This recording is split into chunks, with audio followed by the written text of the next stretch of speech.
Okay, so we first we'll hear from Suzanne Gaboury, the Chief Investment Officer at FinDev Canada. Suzanne joined FinDev Canada in May of 2018 as a seasoned senior international professional. Suzanne is responsible for the FinDev Canada's financing and investment strategy. Previously, she did work at FMO, the Development Bank, as Global Director of Agribusiness, Food and Water.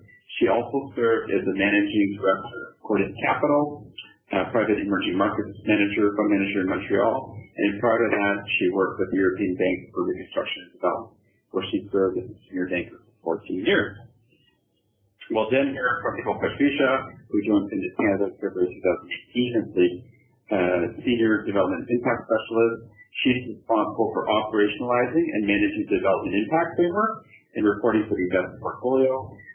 She helps guide investment processes to ensure highest potential development outcomes of the portfolio, particularly in the area of growth, women's economic empowerment, climate mitigation, and adaptation.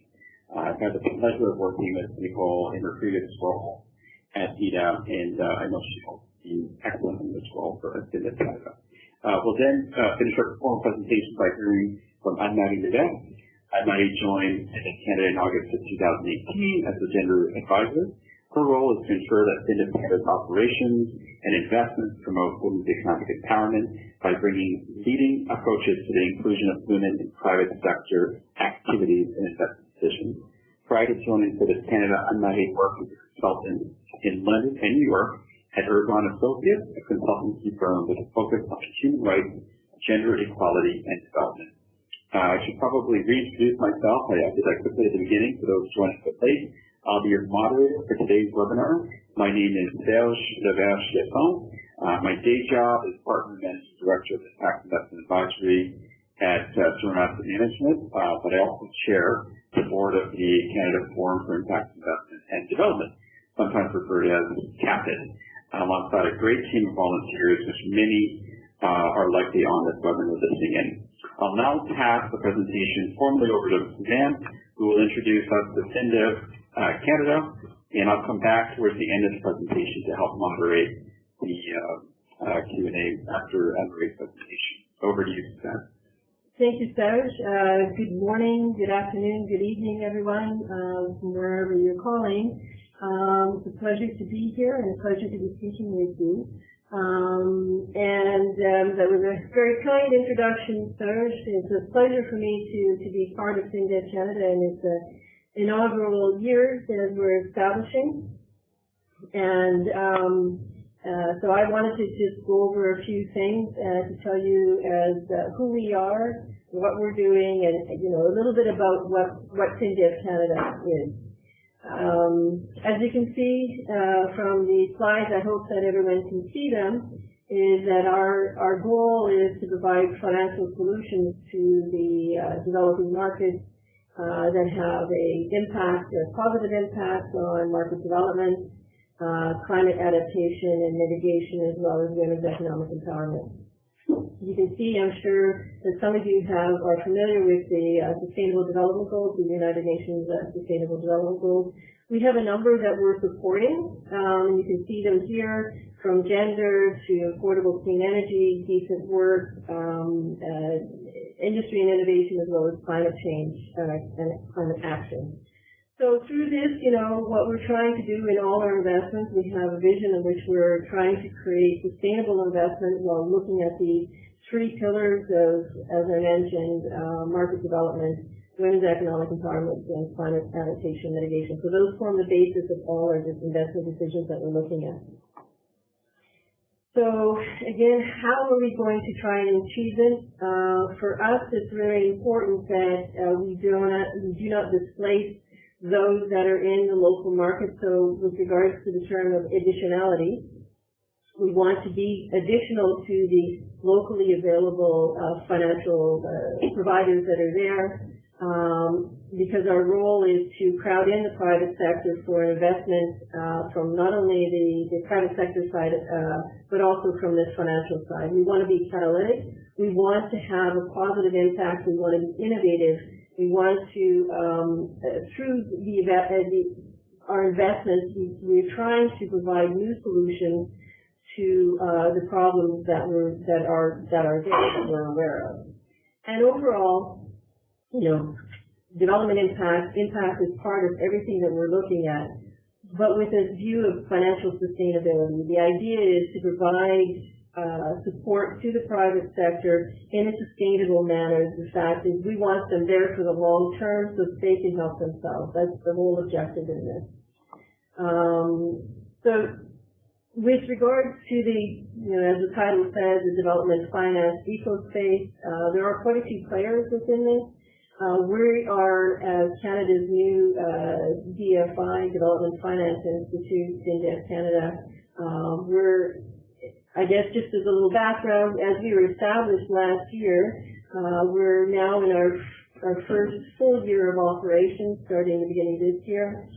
We became operational mid-year last year, fully operational, and we'll talk a little bit about that going forward. So you can see that there's many players. You've got the Multilateral Development Agency. One of those, I did work with the EBRD, the European Bank for Reconstruction and Development in London. Bilaterals come from FMO to help set up, FinDev Canada. You've got other regional development banks. You have government agencies, Global Affairs Canada, for example, in Canada, as well as others. There's NGOs who we work with, and of course the private sector. We're trying to crowd in the private sector, provide solutions, the innovative solutions where we can get the private sector involved in our investments. So how do we operate? A little bit can provide the guidance with our impact, and I know that Nicole will be talking more about impact, but we're trying to work through that in our priority sectors. So those sectors are the agribusiness value chain. For example, you can see basically from farm to fork, as we kind of call it, where you have integrated solutions. For us, it's part, to be part of more than one aspect of the value chain. For example, we would not necessarily invest directly solely in a farm. But if this farm is processing or providing or doing other things, we would seek to potentially help them do that. Green growth, so it's quite a broad area where renewable energy, we're talking about biomass, climate smart solutions, from wind, solar, run-of-the-river hydro, and off-grid solutions and resource efficiency. So we're looking in the businesses and the value chains, where can we provide the efficiency and support the new ideas and that will be viable and sustainable over the longer term. The third sector, priority sector, is financial institutions, financial industry, for example, banks and SMEs, microfinance, leasing companies, insurance companies, and fintech. Throughout all of this, I think the other thing too is that we're trying to be looking at, from the innovation side, if we can look at technology solutions, we are very keen to support those kinds of things in the regions that we're doing, or the sectors that we're doing. So how are we going to do that? We have a number of financial tools in our box. We can provide loans, we can provide equity, we can provide guarantees, both in an indirect and direct manner. So we are structuring these on the basis of the needs of the particular investment that we're looking at for the needs of the client. Again, through all this, we're trying to be client-friendly and not just saying, this is what we think you need, what do you need for your business to grow it for the long term. So with regards to that, just a little bit about the criteria, how we're looking at that. I think that one of the things is that I may not have mentioned at the very beginning, operationally, we're working in Latin America, the Caribbean, and Sub-Saharan Africa. So the idea is that we're looking at those businesses within those sectors that we have. We are not an angel investor, because we can provide equity. We're not an angel investor, or even venture capital.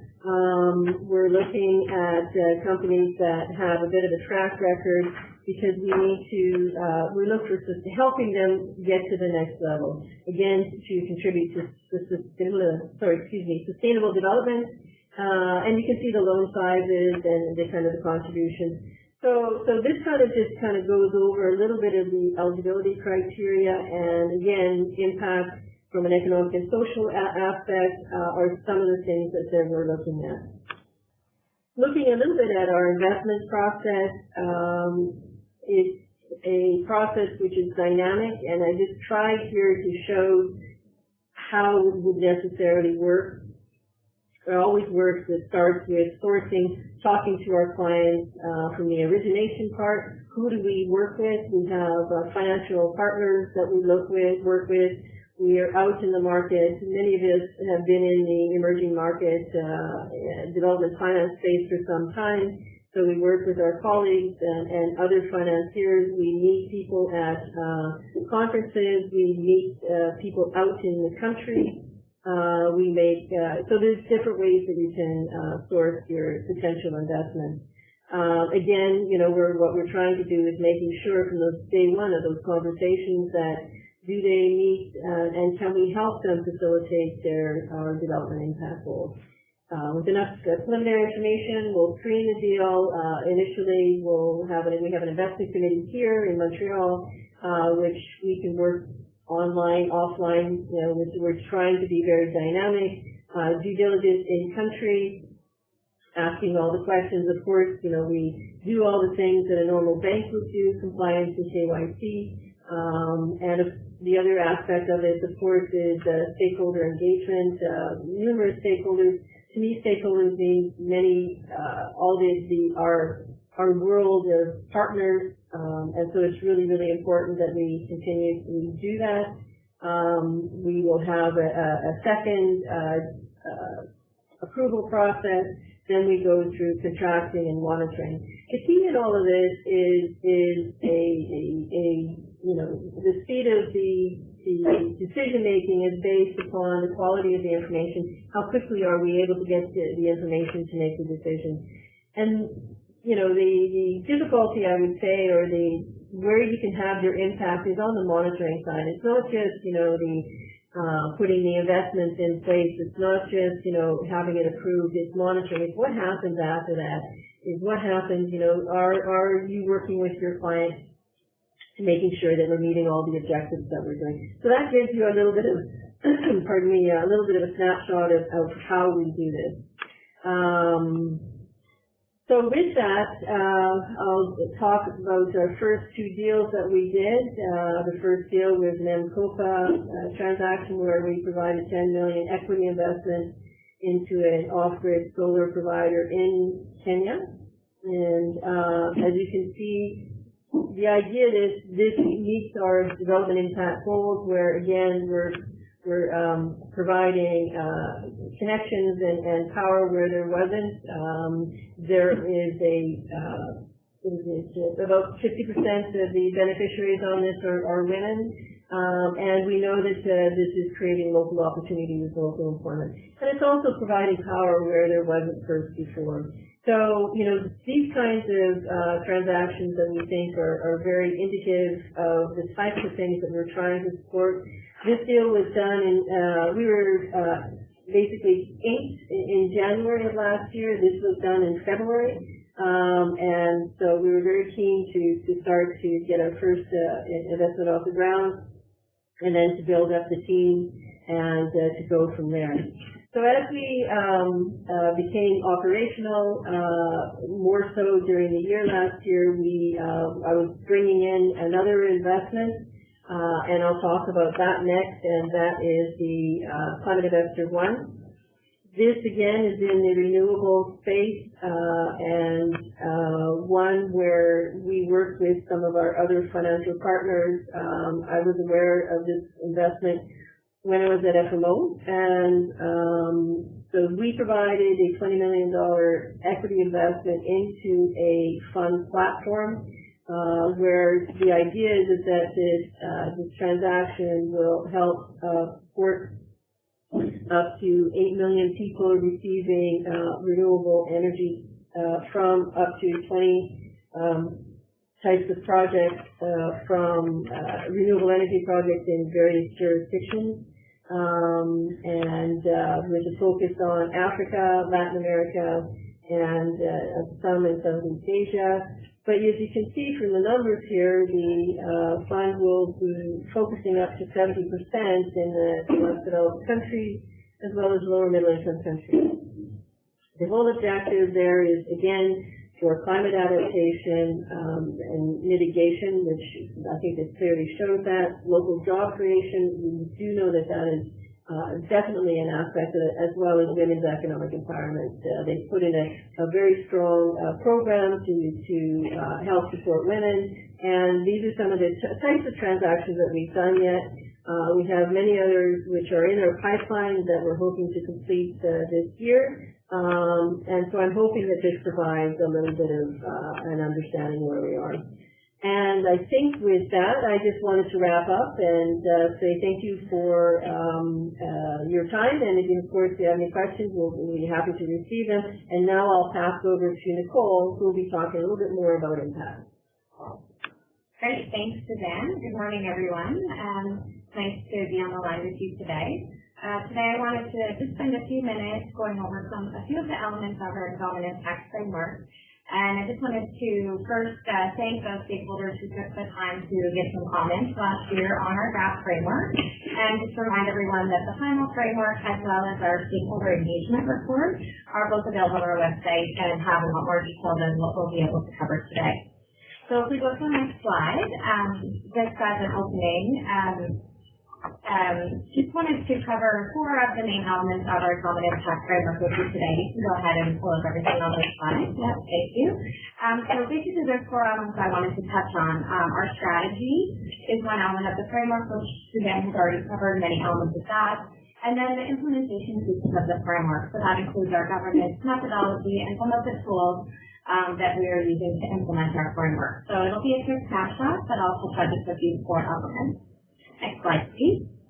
So one of the strategy elements that you probably have seen in our framework document is our theory of change. You can go ahead and pull that up. So what this strategy element tries to do is explain how FinDev Canada's activities by providing capital into the markets where we work will actually lead in the long term to our desired outcomes and impacts. So as we bring our own capital to the market, as well as mobilize capital of our other partners that we would like to bring along with us, we want to make sure that capital is reaching companies that we think, according to our theory of change, have this potential for high socioeconomic impact. And one of the ways that companies can have this impact, so there's a couple of different ways. First, they could create local economic opportunities by strengthening SMEs, growing local value chains, and providing decent employment, and impact GDP through salary payments, tax contributions, and profits. Second, they could offer products and services that help to expand equal access to basic services or important economic tools to underserved groups, especially for women. And third, they could adopt green growth strategies that introduce or help scale up technologies such as renewables and climate smart or others that encourage sustainable industrial development. So those are some of the elements of our evaluation where we're looking at which types of companies or partners we want to work with. And then as we look at the results from those companies' activities, those are rolled up into at a national or a portfolio level to see how they are really driving gender smart, climate smart economic growth at our entire portfolio level that will lead to these 3 goals that Suzanne mentioned about market development, women's economic empowerment, climate mitigation adaptation, and sort of the medium to longer term. And finally, when we look at all of our activities and roll that up into everything else that's happening in the marketplace, how is what the companies in our portfolio are contributing, again, in the long term to the Government of Canada's international agenda and international agreements such as the Sustainable Development Goals. So that's one of our strategy elements that I wanted to mention. If we move on to the next slide, then we can look at one of the elements of our methodology. So here's where, looking at that deal flow process that Suzanne shared, you'll probably recognize this also from our framework, is how do we look at impact throughout that process. So if we start with at the pre-screening phase, this is our first contact with the potential client, This is where we try to estimate the client's potential along our 3 impact goals. And we check the impact eligibility of the prospective deal against our own theory of change. So how is this potential client really going to drive, how are its business activities going to drive outcomes in the areas that we are interested in? So if the pre-screening is successful and we do think that there is a general fit, then we move to due diligence. And this is where we start to use our quantitative tools also to try to make a hard case for the company's current or potential impact. And this is what we present to the committee. We quantify where in that theory of change we think that the company can contribute to FinDev Canada's KPIs. And we actually take our broad theory of change, which is very high level at an organizational level, and we actually bring that down to the client level and explain what the client change is within FinDev Canada.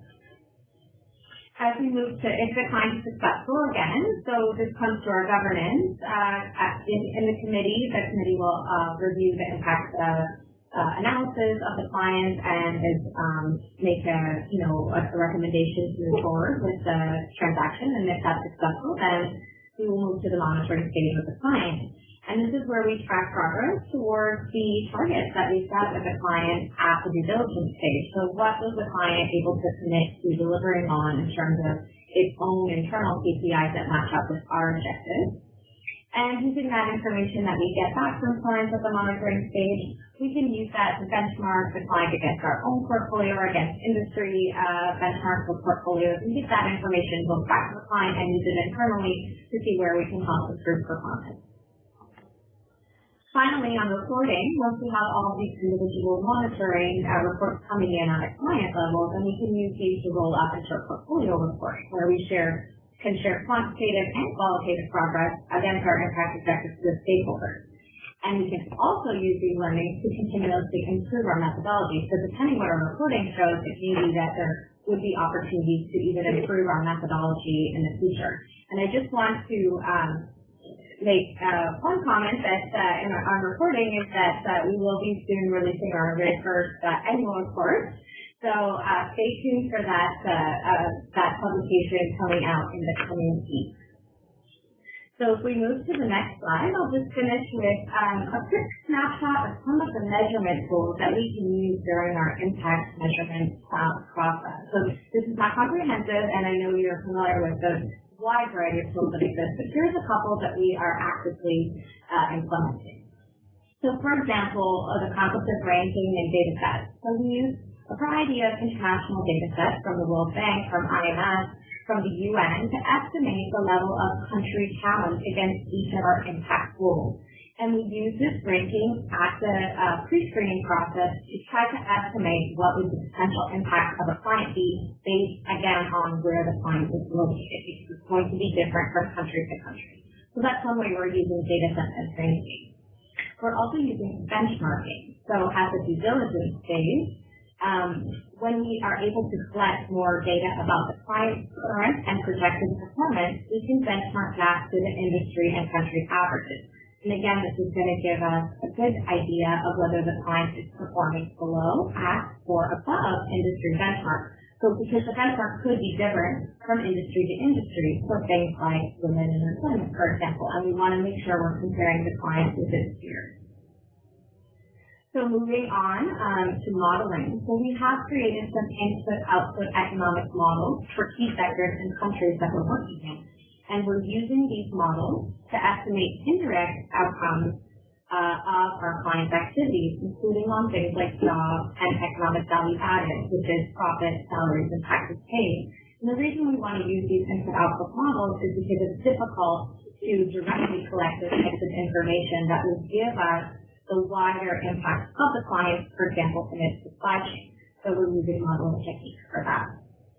And finally, if we look at assessment, so post-investment impact assessments will be an important component of our tools that we have for impact measurement. And these would be used, a couple of years into an investment or a loan relationship that we could use to draw more causality conclusions and learn more about the qualitative impact on communities within an organization, within a supply chain that weren't captured by quantitative indicators. So that's a very brief overview of some of our economic framework elements. And I'd like to now turn it over to Anne-Marie to share more about our work on women's economic empowerment. Great, thank you, Nicole. So I'll now be diving into a little bit more detail about FinDev Canada's approach to women's economic empowerment, which is one of our priority goals. So first, maybe just a bit of detail. So what do we mean exactly by women's economic empowerment? In this case, we are talking about two things. So we're talking first about the women's ability to succeed and advance economically. So typically that may be access to employment, skills, financial services, markets. But there's also another dimension, which is about having the power to make and act on economic decisions, which refers to a more internal process, which is sometimes harder to measure, yet very important and crucial in achieving women's economic empowerment. Women's economic empowerment is absolutely crucial and essential if we want to address some of the gender inequalities that persist in our markets of operation. But we also understand that it's a powerful enabler for our other objectives here at FinDev Canada, which are, for example, to create development impact, to create a more sustainable private sector and inclusive growth. So with this in mind, it was very important for us to think strategically about what we can influence as a development finance institution focusing on the private sector, the kind of results that we want to achieve in the regions of operations that we have, in the sectors that we focus on, and how we can make sure that our own decision-making processes help us towards this goal. So the result of this reflection, which will be further fleshed out in our gender strategy, which will come out later this year, is that we want to take an integrated approach, meaning we want to include consideration for women's economic empowerment throughout the investment process or operations, not as a distinct topic, segment, or sector of our portfolio. So what does this look like in practice? If we take the case of our investments, for example, this means that all potential investments are screened from a gender lens to assess their potential impact on women's economic empowerment. And when we talk about impact potential, we refer to both the current situation, but also the impacts that are projected or expected in the short to medium long term. And this is then this is a screening stage, if you remember the slide that Nicole presented about our process, but we then take it through to all the way to due diligence, to our decision making. So impact on women's economic empowerment is always a consideration for our investment committee, and then through monitoring and reporting. And very importantly, the result of this isn't a single type of investee. Rather, this allows for a quite diverse set of projects and businesses. So one example of investees is, or category of investees is in businesses that intentionally and actively drive impact on women's economic empowerment. So businesses or initiatives that have women's economic empowerment at the core of their mission.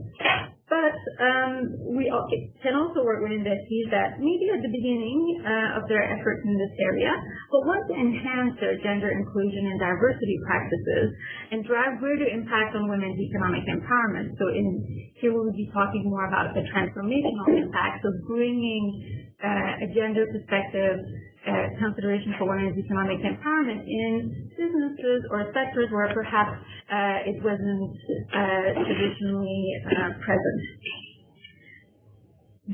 Our two transactions so far that Suzanne presented earlier, I think, are really good examples of this and the diversity that this allows.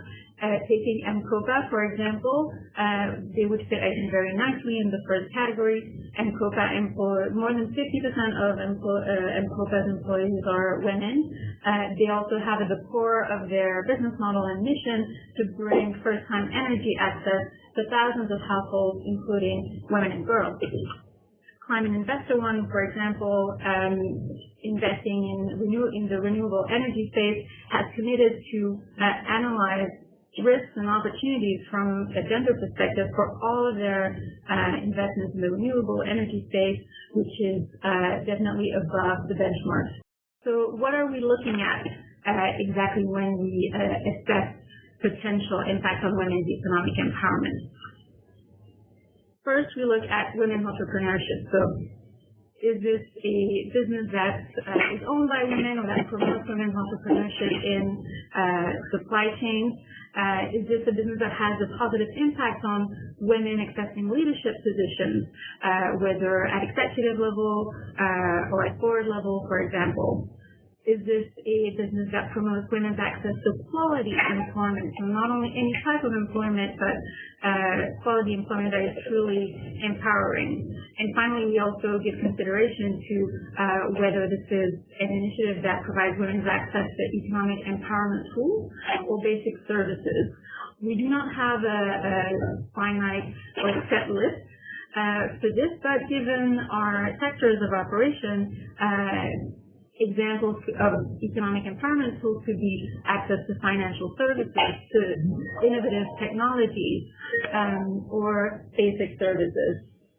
And again, we look at both current performance and projected performance as well, and are certainly developing our capacity to provide support and accompany our clients in improving and enhancing their performance in this area.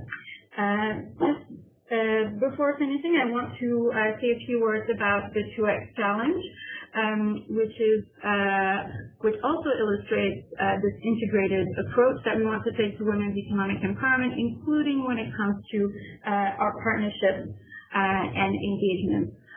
The 2X Challenge is an initiative of the development finance institutions of the G7 countries, which was announced at the last G7 summit here in Canada in 2018, which calls for the G7 DFIs to collectively mobilize $3 billion by 2020 to invest in women. So I encourage you to go to the 2X Challenge website to learn more and see the type of deals and initiatives that will be uploaded to the site. So I think I am at time, so I will stop here and hand it back to Serge so that we can hear your questions. Thank you. Thanks, Anne-Marie, and also for the other presenters, Suzanne and Nicole, for the presentation. And also, this is an opportunity for me also to thank Yolanda, Tara, David, and FinDev Canada, and Ted for putting together much of the technical aspects of today's webinar. At this point, I'm going to go through your questions as moderator. I do know that questions have been coming in fast and furious, so I just want to make sure that we understand that we may not be able to get to all of your questions. We'll try to get to as many as we can over the next 20 minutes. But you know, if your question is not answered, please follow up with FinDev and hopefully we can get an answer in a separate communication. As a reminder, we'd ask everybody to stay muted in order for us to hear the speakers. And if you do have questions, please feel free to send them either info@findevcanada.ca with the subject line webinar, or insert your question in the chat box. At this point, we'll go through some of the questions we've previously received. I'm going to ask Suzanne if you're comfortable to answer this one. This came through Twitter. The question was, could you please provide a description of the geographic areas where you invest? And I kind of combined two questions that came in because they're kind of related to the investment strategy. The second question is, what are the different products you would support, such as grant, debt, equity, and guarantees? Thank you, Serge. Excellent. So I think I partially answered the question about areas during the talk, but initially we're looking at investing in Latin America, the Caribbean, and Africa. And that was a discussion that took place where we initially needed to find a target region area as a new organization. With regards to the different products, we do not have grants.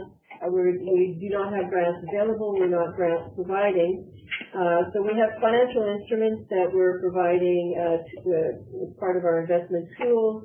So we can provide debt, loans, we can provide equity investments, we can take shares direct in a company, we can invest indirect in funds, and we can also provide guarantees.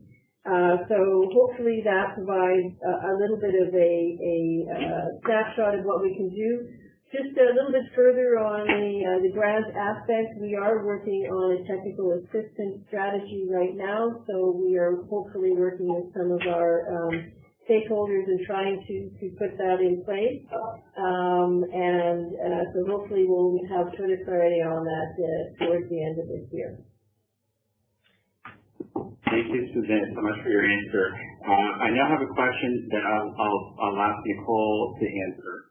And the question is, how does FinDev Canada avoid the situation where support is only the bigger corporations that already have experience working with international or domestic financial institutions and leaving behind these or female entrepreneurs? The also the question is, how does FinDev Canada ensure it also supports small and medium-sized enterprises? Sure, thanks, Serge. Well, one of the things that Suzanne mentioned in her overview was that we're able to work both directly with companies and also indirectly through other financial intermediaries. And those intermediaries could be funds, they could also be local financial institutions. So I think one of the ways that we hope we could reach the SME business segment would be through our work with some of these intermediaries. I think another important consideration is the way that we look at and evaluate the impact of the transaction from a value chain perspective. So we do consider the impact that our clients would have both upstream and downstream in its operation on other businesses. So is this company sourcing from small or medium enterprises or even micro enterprises? Or are they engaging with small enterprises in other ways, for example, in their distribution network or as service providers, for example, after sales support? So one quick example is many people might not know that the M-COPA product is sold, to the end consumer, but then there is follow-on maintenance that's required for that solar installation. And M-COPA is working with local businesses to become the service providers for that equipment, and that actually creates this SME opportunity. So those are some of the ways that we're tackling this problem. Thank you, Nicole. I'm going to come back to Suzanne with this question. How does FinDev Canada ensure SMEs have the means and the resources needed to properly put in a proposal to FinDev Canada? Thanks, Serge. Again, some of the things that Nicole has mentioned, when we're looking at the investment from an SME point of view, part of our initial strategy is trying to work through the investees that we're working with, but also on a fund basis. We do support funds and credit lines, for example, that are dedicated for SMEs locally, and as part of that process, we work with the local financier or our financial partners to try and put technical assistance money in place so that the businesses that we're supporting probably, or from I would say a development point of view, will be able to look at these types of things. As I said, we currently don't have technical assistance grant monies available for this kind of thing ourselves, but what we're focusing on is creating an enabling environment around the companies in which we're supporting, around the SMEs that we're supporting through business development, through capacity development, so that they can have the right skills put in place. Thank you, Suzanne. And Anne-Marie, just I do have a question for you, but it's the next one after this one. So bear with me.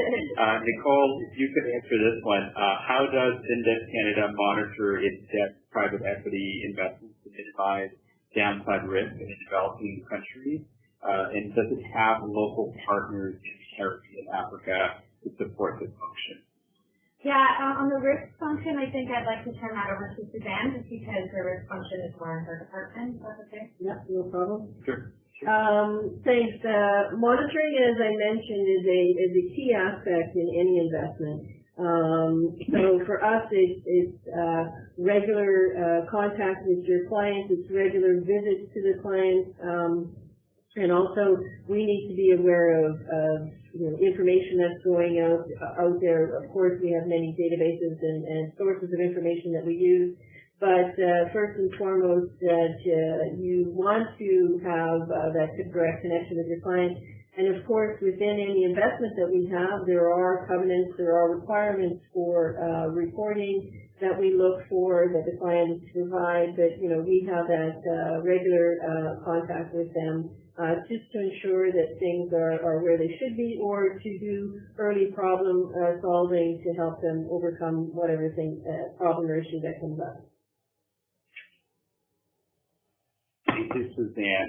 And Maria, I have a question here. I'm kind of reappropriating the question somewhat. The question was, what investment metrics do you use to screen and better allocate funds? How do you source the deal? I'm actually adding a bit of a gender focus to the question. Maybe focus on what are some of the gender impact metrics you might be looking at in the monitoring, and how do you source gender-led investing opportunities or support that process? Thank you, Serge. So maybe I'll start with gender, women's economic empowerment metrics first, which is a very good question. So we are currently developing, and we have already developed a set of cross-portfolio metrics that we want to screen throughout throughout our investments. And those relate to the 4 dimensions that I alluded to earlier. So, for example, the share of women-owned businesses supported either directly or indirectly through our investments, the women's representation in senior leadership positions across our portfolio, women's employment across our portfolio, including direct employment, but also employment that we can estimate, or thanks to our modeling tools, indirectly, so maybe in supply chains or distribution networks. And finally, the number or share of women that have received first-time access to basic services or economic empowerment and tools. So these are things that we will track throughout our portfolio, but this will be complemented by investment-specific or client-specific metrics that will be agreed, or that are agreed with the client at the beginning of our engagement, that will be more specific to their size, area, sector of operations. And we'd be very, depending on when the opportunity still arises, we are also keen to develop not only quantitative metrics, but also looking at qualitative metrics further down the road to assess the second dimension of empowerment that I was talking about earlier, which is the more internal dimension about the power and understanding of their own power of making and acting on economic decisions. So that's on for the metrics. Now, as far as the other questions, I think I'll have to hand over to Suzanne again, but just to say, at least from the gender perspective, we are relying a lot also on our development impact framework, which includes screening for these type of investments. So we built it intentionally in a way so that it steers us towards those initiatives that have either a high impact on women's economic empowerment or potential to increase their impact on women's economic empowerment. But of course, we are just starting, so our origination capacity is also in the early stages, but we are aware that to look at, if we want to have different types of opportunities in our pipeline, we also have to look in different places, and this is what we will explore as well in 2019 and the years to come. How can we build and continue to build this pipeline and build different networks that will allow us to directly reach women entrepreneurs and businesses with a high impact on women's economic empowerment. I don't know, Suzanne, if you wanted to add anything to this? Not from that angle. but just maybe a few words on investment metrics that we use to screen and better allocate the funds. As I mentioned at the very beginning, whenever you're looking at a potential investment, one, it should be within the jurisdictions in which we operate, the sectors. But then from there, we do use from the day one questions with the potential clients, the development impact framework of, does it contribute to women's economic empowerment? Are there local job creation? And does it provide and support climate adaptation mitigation? So from those very beginnings, then we look at obviously financial viability, sustainability through a number of different investment metrics, which are often geared to the particular sector that the project is in. The other thing too is that we have many people who on a team who have worked in these regions, who have the local know-how, we've worked in the industry, so certain things that we are aware of that could be potential risk, or that helps you better understand how you allocate the investments that you have. I mean, obviously we have an investment strategy, we have a risk appetite framework, we work with that when we're looking at potential investments, making sure that creating a new portfolio of investments. We are a new organization, so we have a model portfolio that we're working towards, which helps us, guides us, and helps make the decisions along with the experience that we have. Great, thank you. I'm going to combine a number of questions because we're running low on time. I'm going to ask Nicole, because I know you've been one of the first employees of FinDev Canada. You might be able to got into the organization culture there. So the question kind of revolved around HR here. So the question was, what characteristics are shared among the investment professionals at FinDev Canada? Also, what would you define the FinDev Canada workforce and organizational culture? And if the organization would want to expand in the future, what are the sort of skill sets you're looking for? So it's all kind of HR related, and you've got insights, so that's great. Great. Well, that's an interesting question, guys. So I think one of the characteristics here at FinDev Canada is, so it's really interesting to see the diversity of team members that we have coming from both the development finance community, but also other communities who are, many who have actually moved back to Canada to contribute to the startup of FinDev Canada. And we actually have already developed, we have a culture committee at FinDev Canada who is responsible for keeping a pulse on what is the level of sort of morale and team spirit here in our small but growing offices, and making sure that everyone is sort of adhering to our mandate and our culture and our internal culture that we have set for ourselves, which just revolves around some key principles like respect and innovation in the work that we do. So that's kind of a little bit about our culture here, and teamwork for our third cultural workforce mandate there in terms of our mandate. In terms of expansion, I guess we'd be looking for team members that come with that international experience as well. It's really important for us. So we do know that we're operating in the financial sector, and so we do need people that understand that sector and the private sector. But at the same time, we would like to make sure that we're delivering services in a way that makes sense for our clients who are operating in different kinds of environments than in Canada and the U.S., and we really need to have that. So we're also a bilingual office. We're French and English, and also we speak the bilingual piece of finance and development. So this came from one of our earlier events where our managing director, Paul, explained that we're bilingual. We speak the language of finance and the language of development, and that's what we want to bring to our clients. I hope that helps. It does. Thank you. I have a question here for Anne-Marie. Does FinDev intend to offer or facilitate technical assistance for prospective or current investments in the portfolio for FinDev Canada to understand and implement good practices around gender inclusion, diversity, and gender transformative approaches? Absolutely. As it is definitely our intention, as Suzanne already mentioned, so at the moment, we do not have this capacity, but we are working very hard to develop it.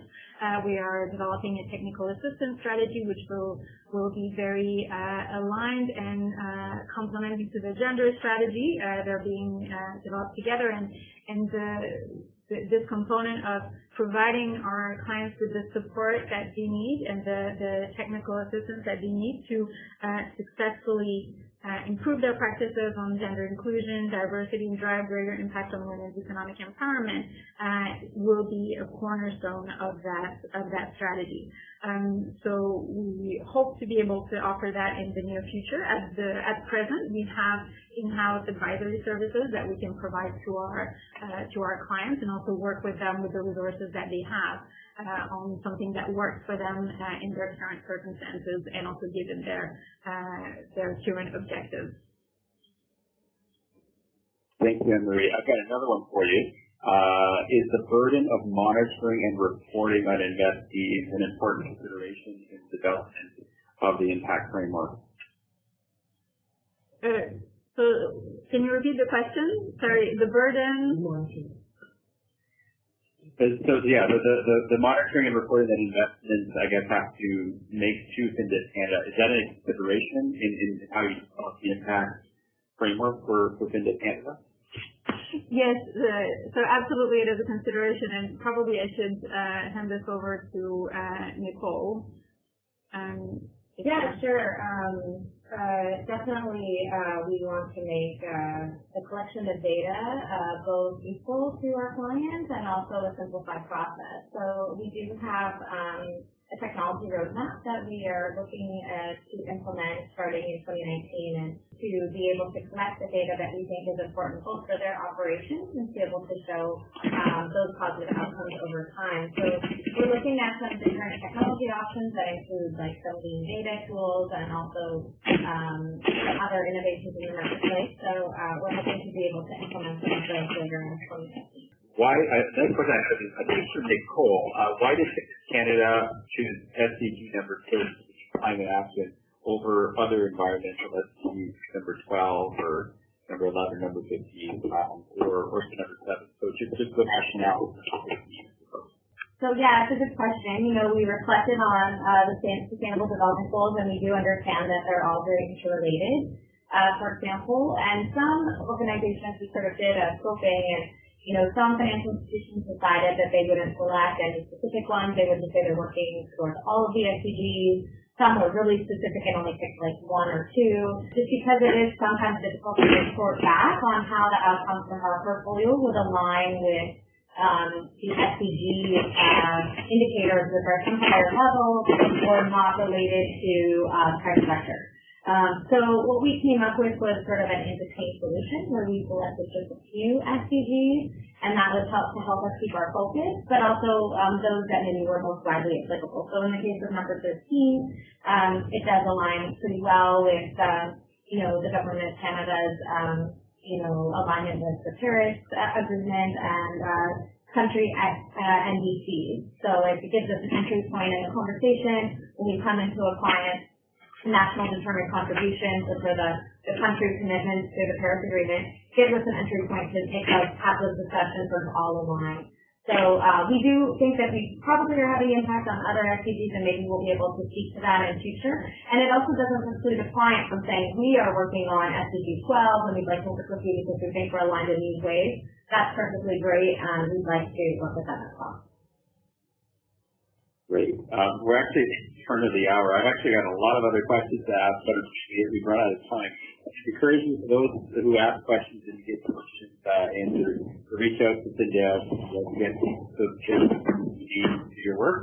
I want to thank everyone for joining today's webinar. Again, it will be posted to YouTube in a couple of days through the FinDev Canada website. And for those CAFIID members on the call, we'll be posting that in the CAFIID members the next couple of days as well. So thank you everyone for joining, and special thanks to those organizing the webinar as well as those speaking. Really, really appreciate your time and insights and most of all questions.